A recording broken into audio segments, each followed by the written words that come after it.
payg'ambarimiz sollallohu alayhi vasallam namoz o'qib turgan ekanlar jamoa bilan.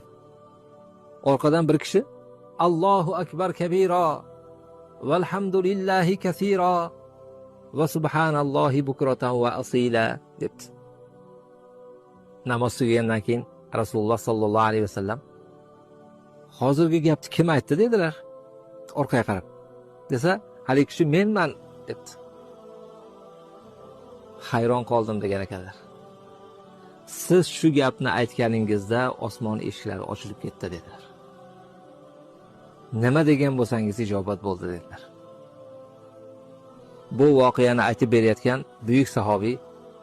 buyuk sahobiyning o'g'li Abdulloh ibn Umar radhiyallohu anhu aytadilar. Payg'ambarimiz alayhisolatu vassalomdan shu gapni eshitganimdan beri mana shu duoni tark qilmayman dedilar.